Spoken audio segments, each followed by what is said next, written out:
started, my name is Edna Venturola. I come from a background of having been an early childhood professional for 27 years. I worked 17 years in Scarsdale in the Lutheran Church.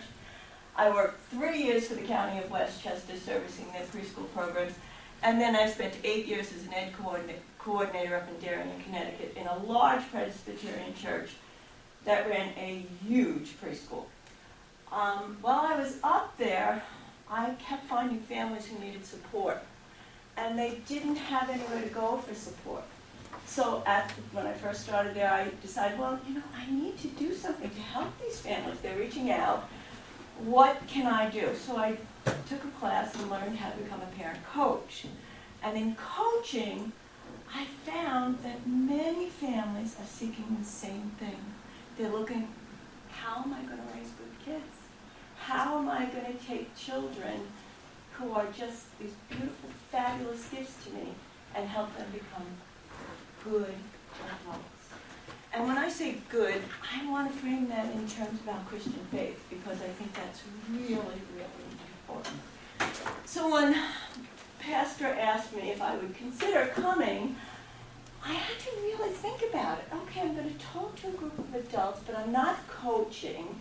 I'm certainly not teaching, and I'm not working with my teachers, which is what I'm accustomed to doing. And I thought there were 4 things I really wanted to share with you. I've written up notes, but I want this to be casual, and I want us to share with each other, because every one of you in this room has an impact on children. And you have an impact on children in this community, meaning your church community, and the bigger community that you serve. Because every time you are with your children or grandchildren or a child from this community, somebody else sees your interaction. And how we interact with kids speaks volumes of what we believe. So I thought the first thing we needed to talk about was to get focused on what we're really called to do. So I need to, and I think it's good for all of us, to reflect from the Bible where we're going. So as I was getting ready, I found a passage in Galatians I wanted to share with you, and it's Galatians 5:22. By contrast, the fruit of the Spirit is love, joy, patience, peace, kindness, generosity, faithfulness, gentleness, and self-control. So we're going to begin there, because that's something for us to think about, because if you're with children, every one of those things come into play. Every minute.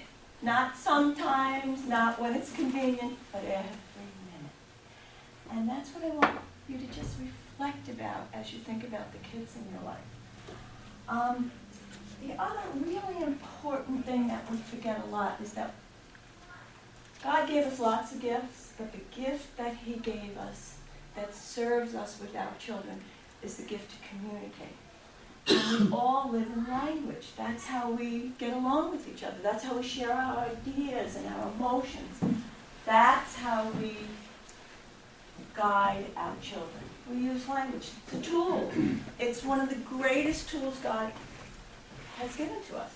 And when I go to work with families, I'm often struck by what happens. I get called in, and somebody says, I'm frantic, I don't know what to do, I can't manage my kids, things are out of control. Stop screaming!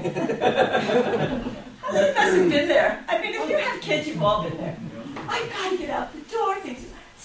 Just get your shoes on, I'm going to be late. And that's how we operate. And we don't do that intentionally, but we lose our intent all the time. We lose what we've been called to, we lose the patience. And I think training ourselves or working toward creating language that supports children to grow in faith is the key to having success in this area. So when you have kids under the age of 5, everything you do is all right. Every single thing you do is all right. But your kids are not operating from where you are. Your children are, I like to use the analogy of, think of them as, you put the cookies in the oven and you pull it out way too soon. They're still good, but they're not quite done yet. And that's what little kids are. So if you're struggling with children under the age of 5, you're struggling. That's just how it is. How can you make it better? You try everything. And you try everything once, you try everything twice, you try everything 100 times. But kids need one thing. They need your attention, they need your time, particularly if you have young children. I really think when you have teenage children, they need your time just as much. So I think children go through those first 5 very formative years, and then they go into the independent time where you're kind of judging how much they need and don't need you. And then they come into this teenage years, and it really starts a little bit in the pre-adolescence, and they need you more. And if you start them out with a faith base, you're giving them a gift of a lifetime. And in many regards, I think it's sneaky what we do as parents, because when we're trying to explain the world and the things we can't always figure out, we often say to kids, you know, I wonder what God would think of that, or how does God do that? That's what I said when I taught young children all the time. They would come up with these phenomenal questions. And I would defer to God, because I didn't have the answers. I didn't know everything. But it also frees kids to think about God. And your kids who attend public school all week, or your grandkids, or the kids who you know and love who attend public school, never think about God. That's not part of what they do. But what you get here and what you bring from here is only about God. And it speaks volumes to children.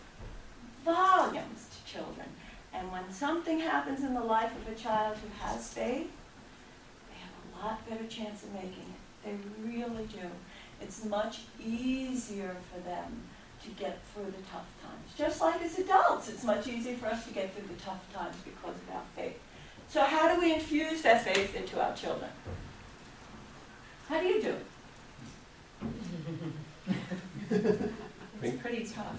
It is tough. Yeah, it's really hard. How do you tell them about the most important thing in your life, but they never hear it in school, it's not part of the general society? How do you do that? I find that it's hard for me, because unless you speak with the utmost conviction, like I found that my 10-year-old has some of the same doubts that I have. And I can't say, as we talked about today in the sermon, you know, it's a journey. Questioning's fine. You know, but, sometimes I'd like to speak more strongly than I'm actually. So getting authentic with yourself brings the authenticity to your kids. And that brings the authenticity to the kids in your community. I don't worship here, but I was moved this morning. I sat in that last row, and my heart was pounding in my chest listening to those kids. And you know what I thought about? People in this community took time to listen to the needs of the community, worked with kids endlessly to get them to perform like that, valued it. They said, that's important. That's important for us as a community. And I'm a stranger to this group, and I came in, and my heart burst. It was joyful. It was authentic. Every child up there was so proud of themselves. So what did you do as a Christian community? You gave your kids purpose in that. Whether you are not part of it, whether it's not your kids, as a community, it said, you guys are bringing something special here. Now, I don't know how other people felt about it, but from someone from the outside, it was just amazing. And then I got to see how you interacted within your community, with your kids. I saw 2 little girls leaving communion comparing as they were going down, and I thought, wow, they've got to be 10. They must be 10. That's what 10-year-olds do. But that was important to that moment in their lives. That meant something great. Kids who never have that experience are missing something huge. So I really want to share with you, you're doing a great job. But there's some other things you can do. So how do you translate what you do here to home? It's tough. How do you tell your kids it's important? First you model. Yeah, example. That's Right, the you most model. important one. So you have a wonderful program here, and I'm just going to take a second to introduce Kathy Anderson, because you have a designated person in this church who guides your children week in and week out. And she has a fabulous syllabus, she gives you materials, and you can take that home with you. But I'm going to let Kathy speak a minute about that, and then I'll finish up. Good morning. Hey, Kathy. Yeah, what we have, our curriculum is really designed to help the parents guide them at home and bring it into the home. And sometimes you don't have to sit there and preach at them and say, well, this is what I believe. But sometimes just a question can start that thinking and that conversation. And you'd be surprised at some of the answers you get from kids. I taught 6th, 7th, and 8th at Yorktown for many years. When there was the shooting in Connecticut, that Sunday, I asked the kids, where do you think God was in this? Because I have to tell you, I had no answer to this. I had no answer at all. And one of the kids said, Mrs. Anderson, maybe it has to do with free will. That's not what God wanted, but that's what someone wanted. And I thought, what an insight. What an incredible insight. So kids are thinking about these things. And all it sometimes takes is a little prompting to bring it out. One of the things that our curriculum provides, if there's something a little heavy, is this is our first unit. For every unit of the curriculum, there is a take-home pamphlet. Parents, grandparents, aunts, and uncles. You can take it home.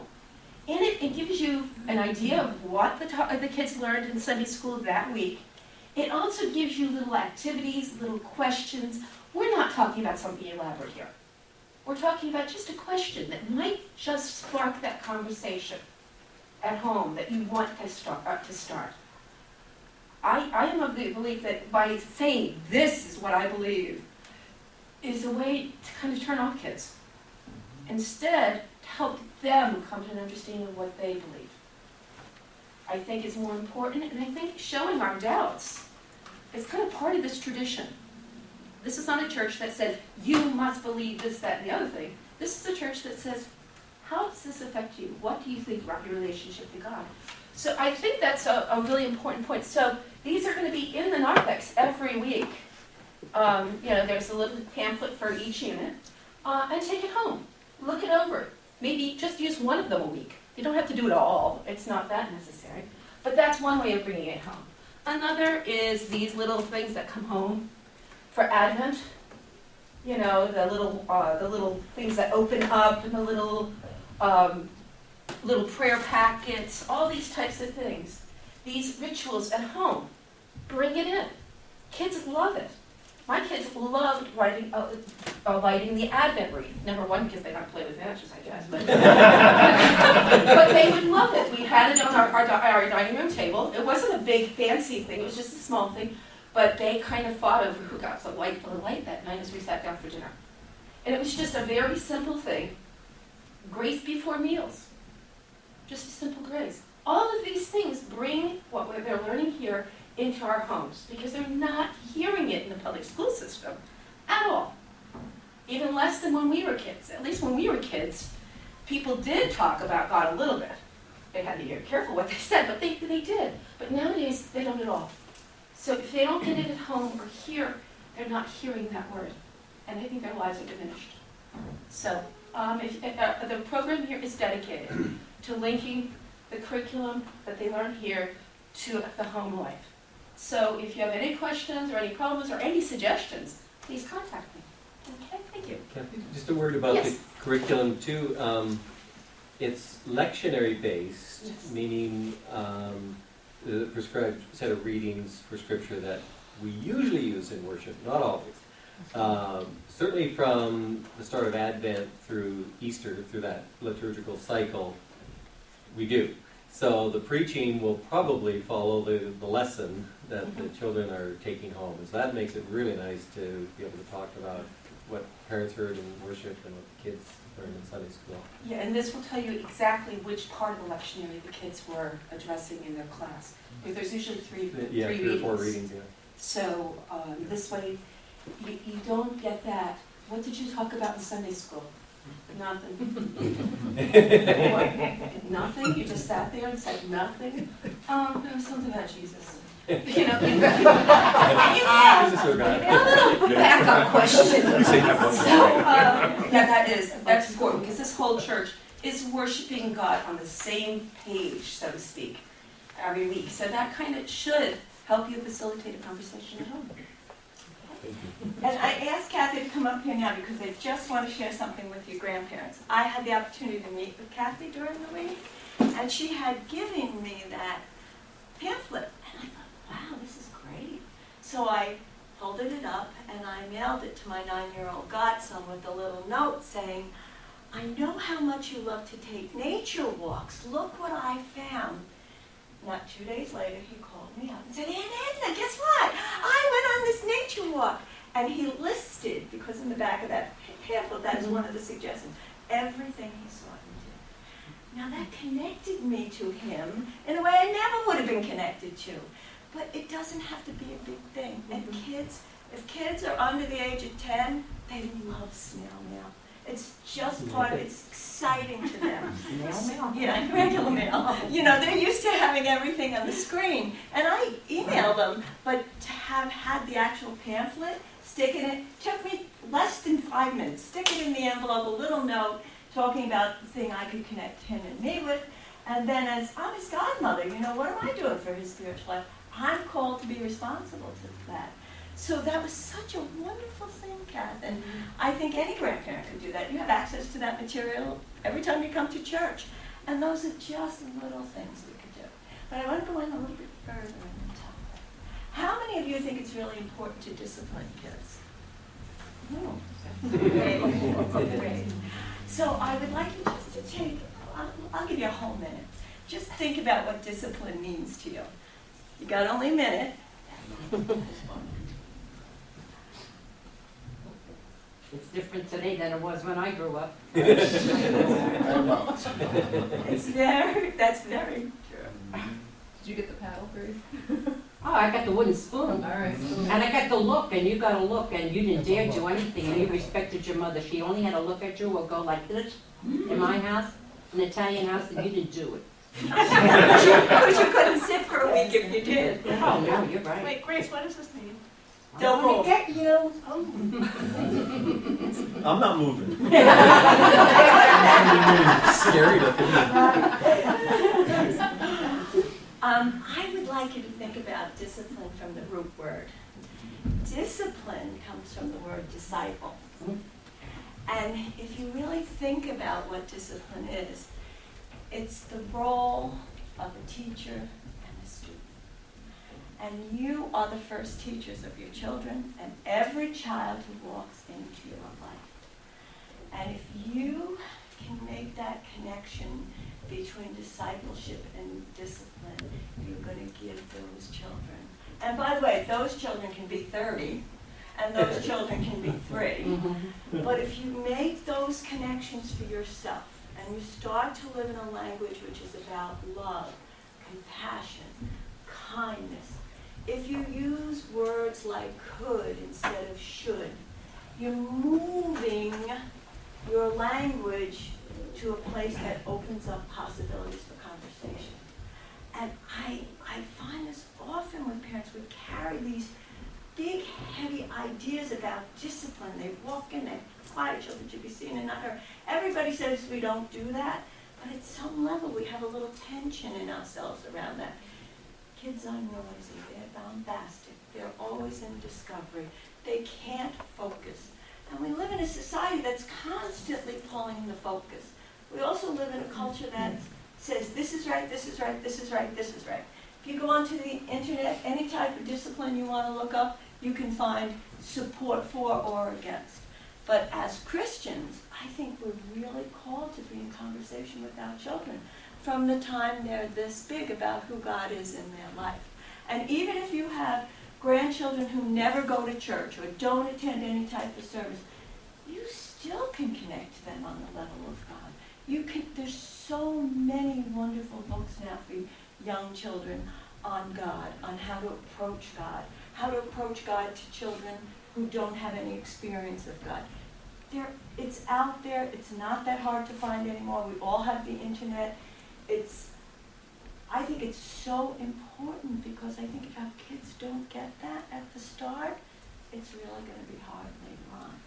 I pulled out a handout on effective discipline because I think everybody should walk out with a handout because you're not going to remember half of what I say. But as I was looking at it, I was reflecting that what these 10 basic simple things were really instilled in me from my Christian values.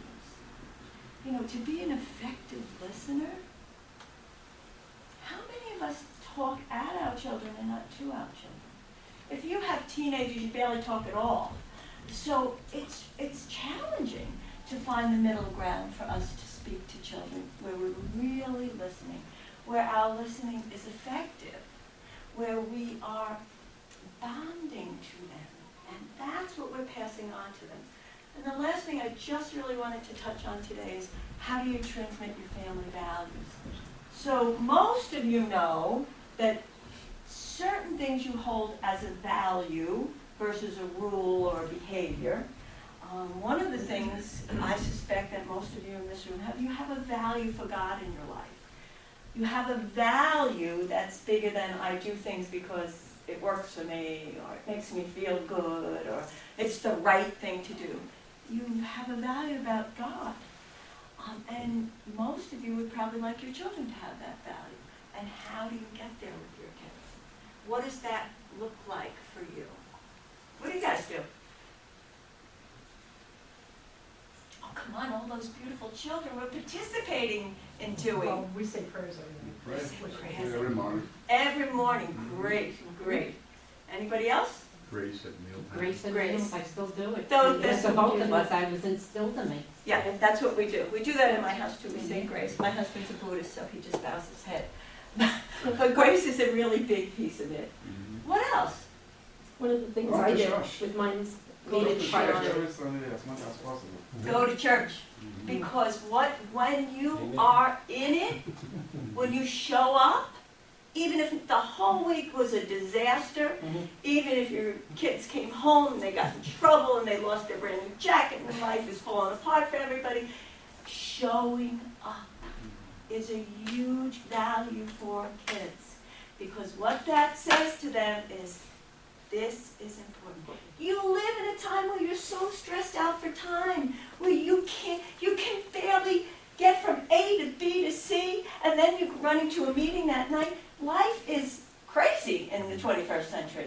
But taking that hour, 2 hours, to be present to the people around you who are present to God, that says more to your children than anything else you do. Than anything else you do. And even if you don't do anything else but that, it's huge for them. You have a great blessing in this church. You have youth programs that are, in my opinion, to die for. They're really great. They speak to where your children are at.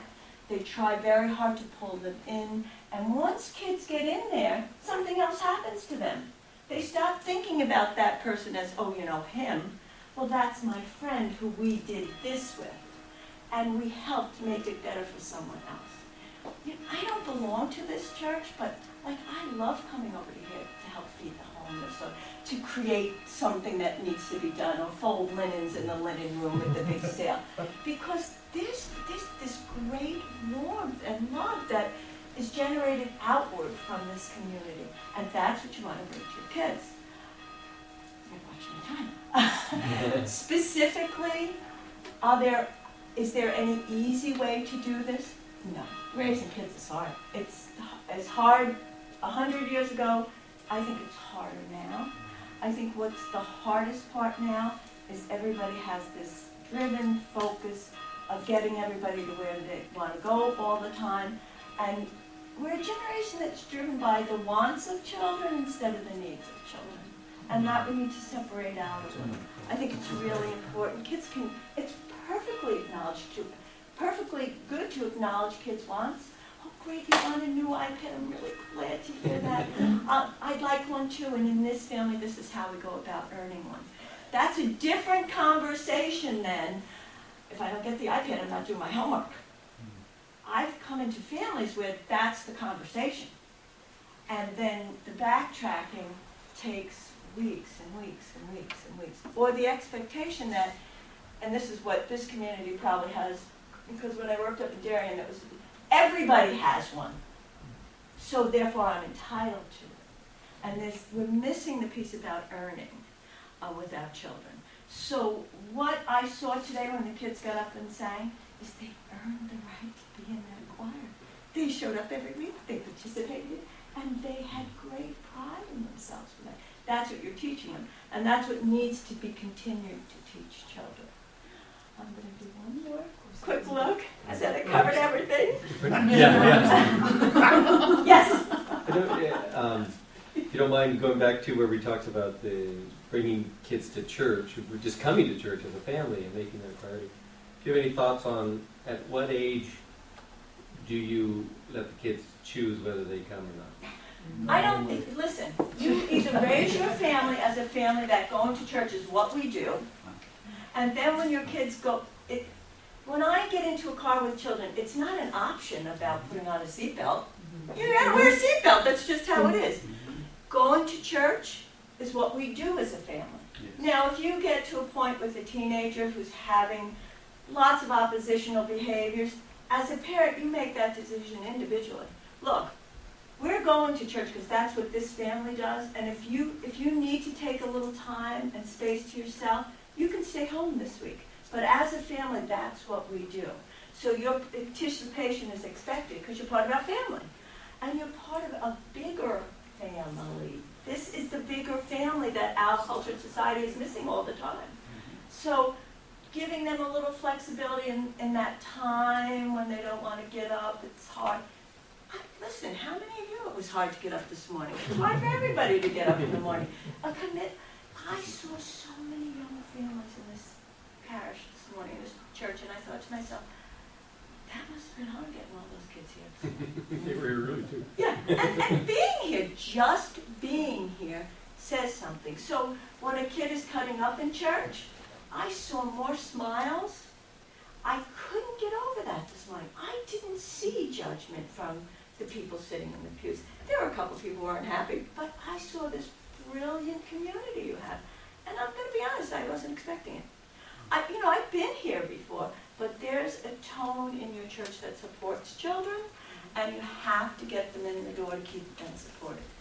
And if you get them in when they start at 2 and 3 and 4, when they are feeling left out and they don't belong, when they're in middle school and high school, they have community. You've already instilled that in them. There is another place for them to go. And another place that has expectations for their behavior, that wants to know about them. You do a coffee hour and you invite your kids to come in. People dialogue with children. And in our culture and society, we talk at kids as a rule, but we don't really speak to them. And we don't respect children at all. I can honestly say that's not what's going on here. I see a lot of respect for children. So the more you bring that to them, the more they get back out. Let me just check one more thing, because there's one other thing I wanted to talk to you about. I wanted to talk about reflective parenting and what you can do and how you use your language in reflective parenting. You leave this class today, you go home, you're having your busy Sunday, and you're in the car with the kids and you say, it was so interesting today. I heard a person speak about why it's important for children to be at church, and you start a conversation. Whether your kid's 5, whether your kid's 15, whether your kid is 20, but you pull them into the conversation. But you need to reflect on why that's important to you first, in every way. And you need to use and think about the language we use with our children.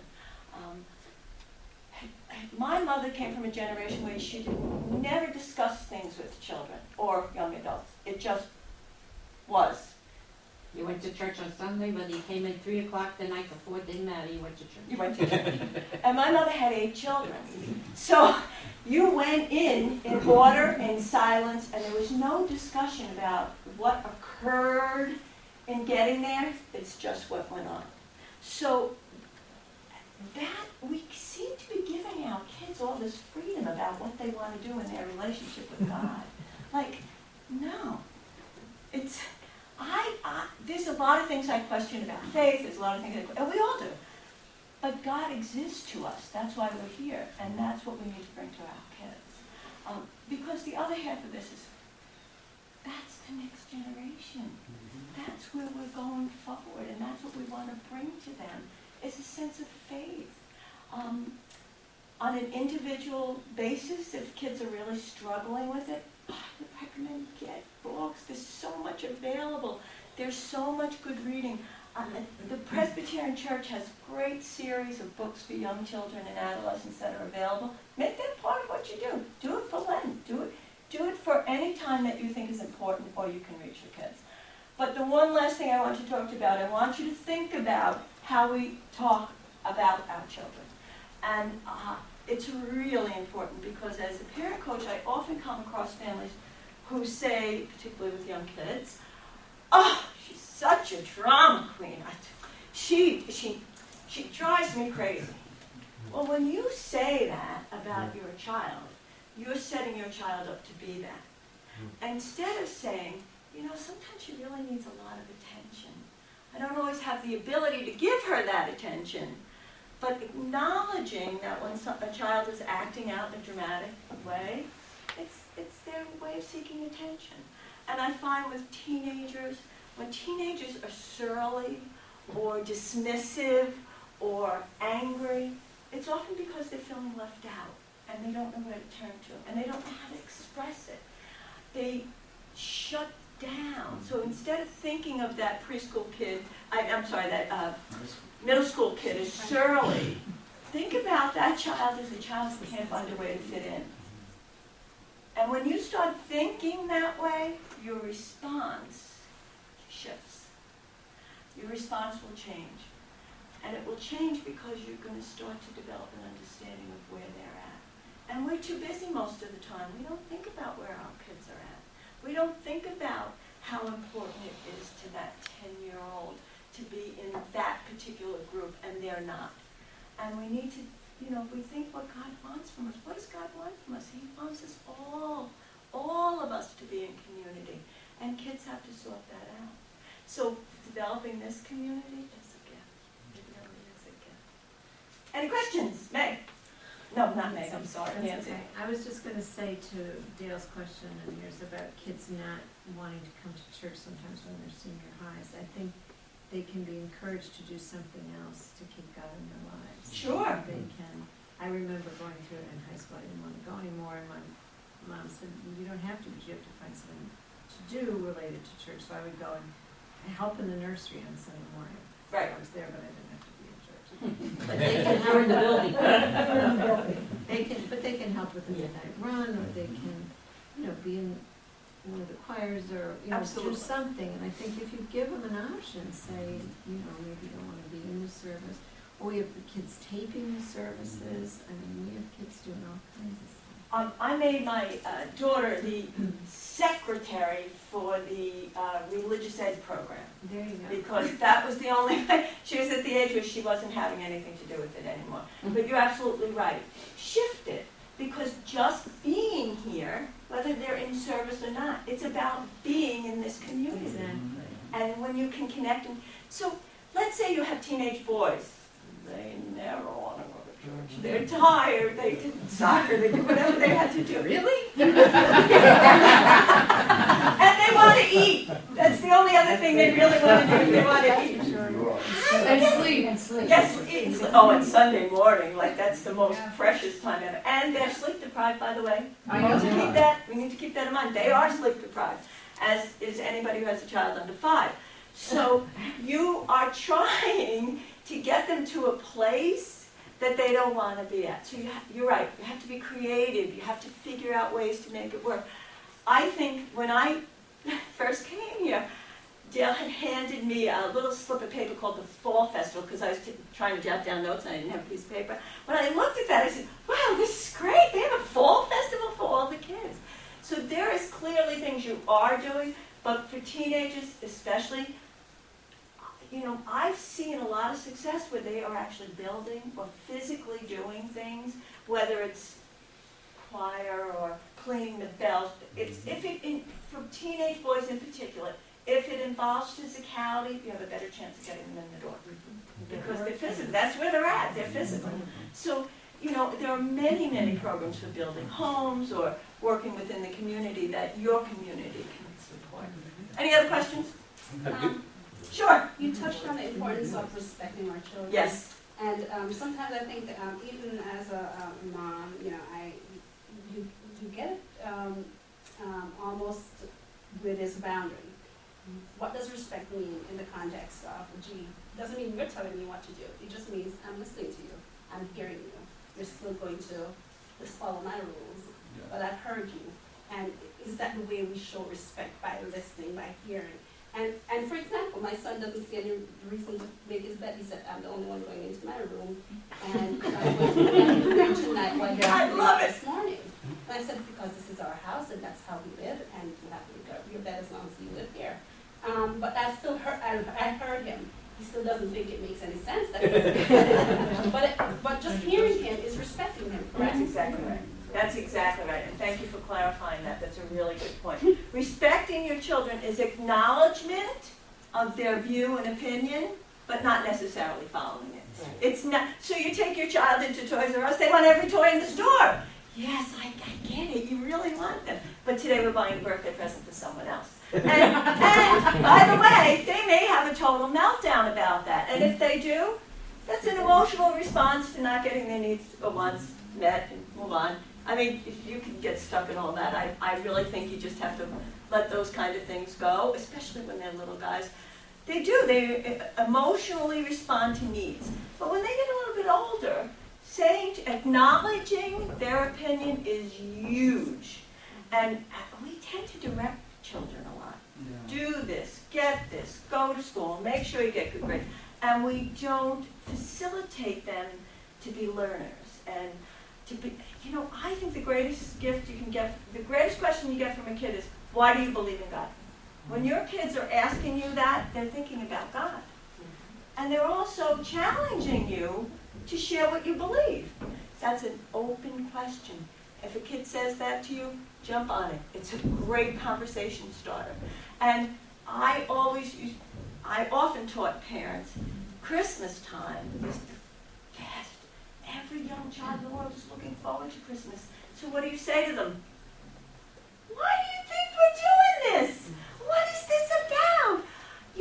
You have special choir, you have a beautiful Christmas music service at this church. There's all these things that go around that are special about Christmas. Well, what's special about it to you? To an 11-year-old boy, what's special to him about it? Okay, let me take presents. What am I going to get? But that can be quickly shifted. That can be very quickly shifted. What are we going to do to honor our faith and belief? And kids will buy into that in a million ways. Do we have any other questions? Am I running late yet? So you talked about little kids and grandchildren, but I'm in that interim thing where I have adult children who have totally blown off church. And I can no longer suggest to them what do they do because they're self-supporting and they live with me, whatever. Is it keep your mouth shut time and just mention, well, I'll talk to you when I get back from church. That's what I do. Like, I'm still here. Do you have any?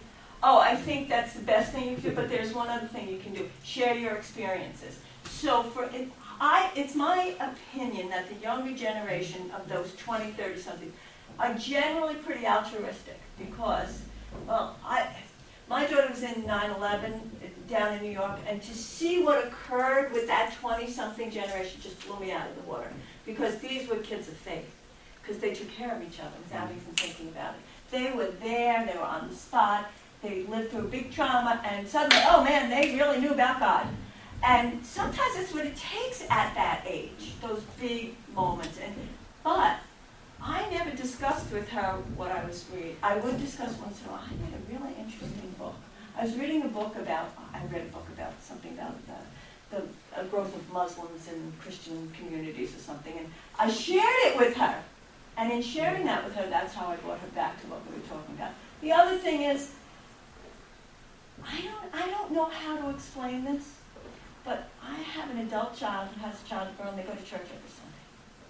I never thought that would happen. There was a time where I thought, she's going to be an atheist forever. I was really worried about it.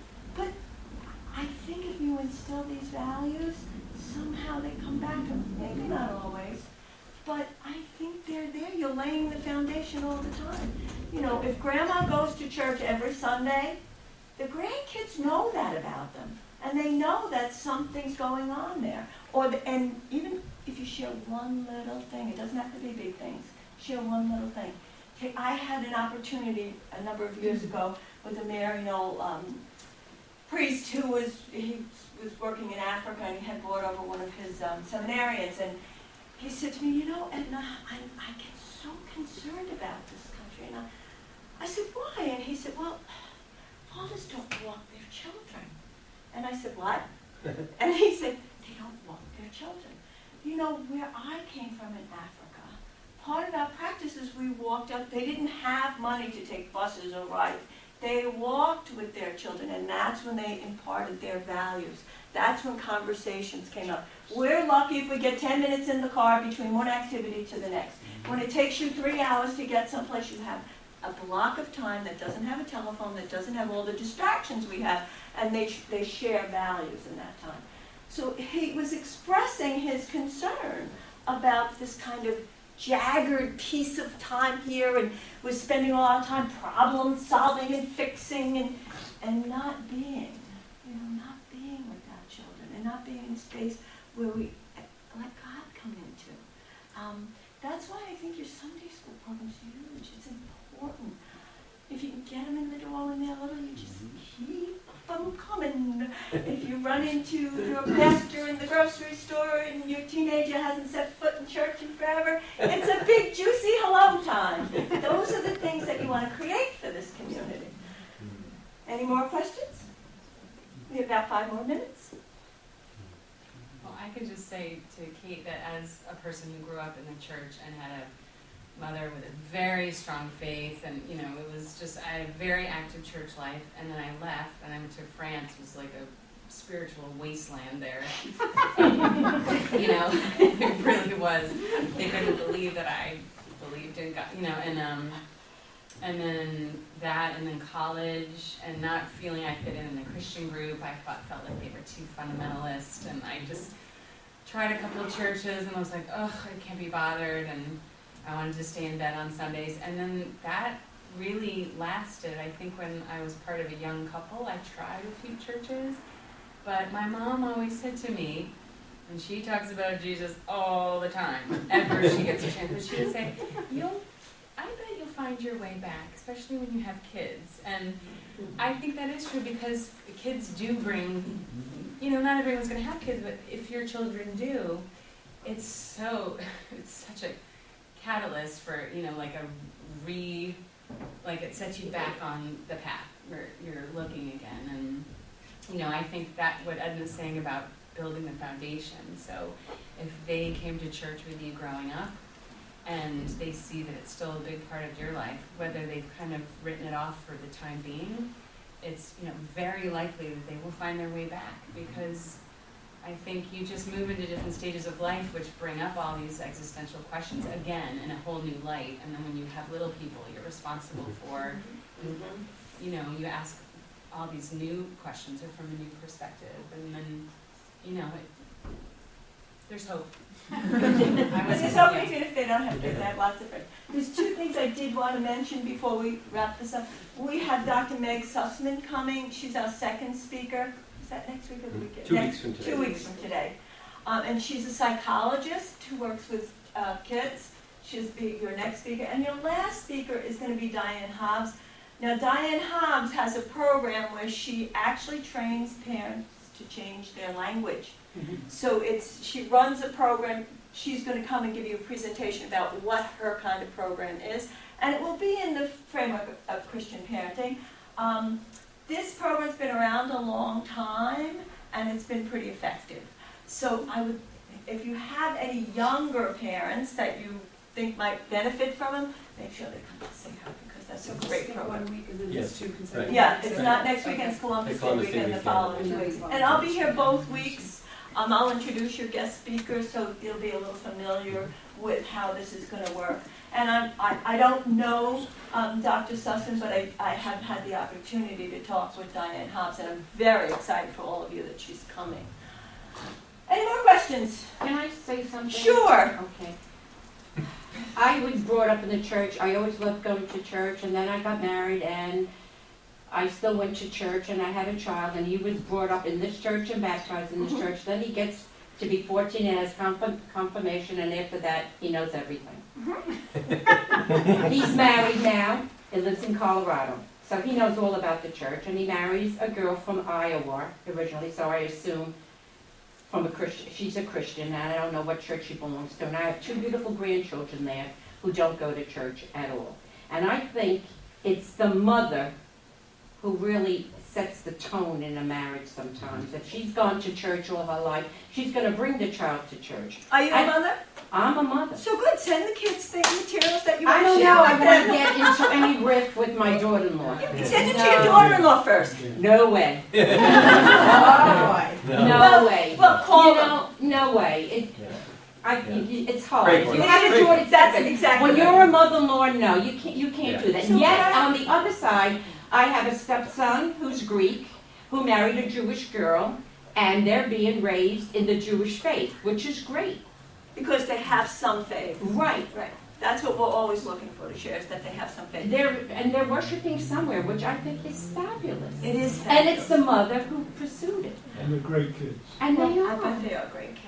Don't But let your I- son off the hook, though. I think it's just as much that. Thank I know, You're giving but, a free just pass. share. Share information. I found a great book. but you see, out there is too, the Christian church out there in Colorado is not like here. You've got all fundamentalists Yeah. there. It is so different. And Mega church. I mean, they're up your face if you don't go to church. What do you mean you don't go to church? I remember years ago, my daughter-in-law had a friend, and she said, "You're going to hell. That your kids are not baptized." I know. And how sad is that? That is sad. It's very sad. And I saw a Presbyterian church in Colorado Springs, because when we go riding around, we don't say nothing. I said, "Look, there's a Presbyterian church. Why don't you try it?" No, I keep my, and the daughter-in-law, no. So if it doesn't work, I know, so I look just for hope something someday. workable. And prayer is a great way.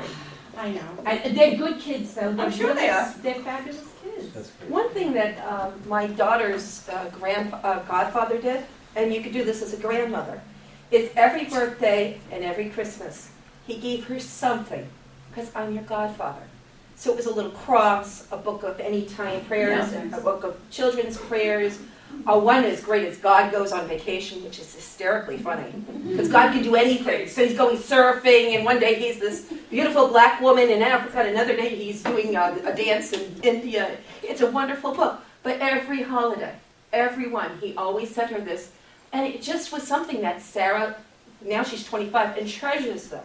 So as a grandmother, you could do that, because you're going to send them something anyway. Just a little book or something. Sometimes that can spark it. You know, I had one suggestion, because I have relatives in Iowa. No, there's nothing wrong with Iowa. I love my relatives. Is this heaven? I can tell you, I can tell you that even in other fundamentalist churches that I've been near, anywhere near, to those of us raised in this type of community, that fundamentalist stuff is such a turnoff, and you're almost afraid to say you're Christian, because people think that you're going to start talking about the end of the world coming and whatever else. It's just nuts.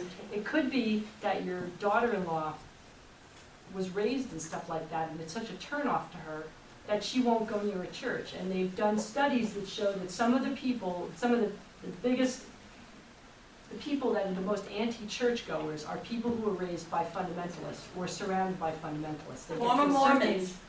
age- They get to a certain age and they just want to throw up all over it. So it could be that if you asked her, instead of saying, "Why don't you bring your kids to church?"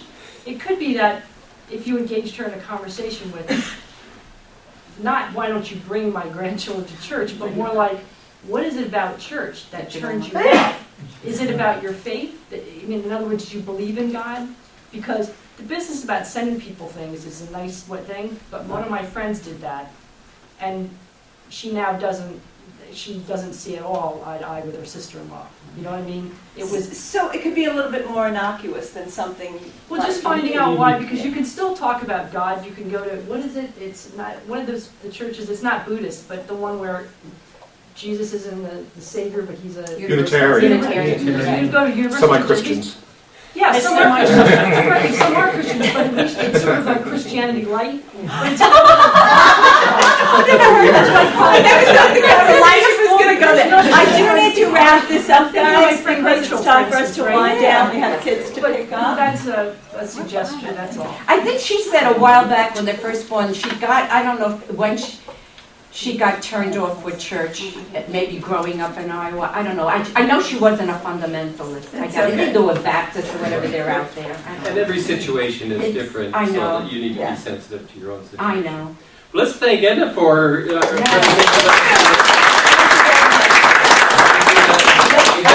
A couple of handouts for make sure you get. Talked about, And and I probably got sidetracked. I'm glad the conversation moved in the interfaith direction. Dr. Sussman next week is Jewish, and so she will be presenting 2 weeks from today. So we are one big family of faith, and so come, invite a friend to come with you, and we'll see you in a couple of weeks. Yeah, it's more focused on teenagers.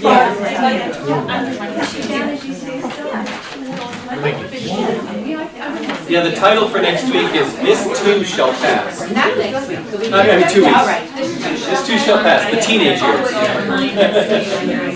Thanks, everyone. It's great. Thank you, Brian.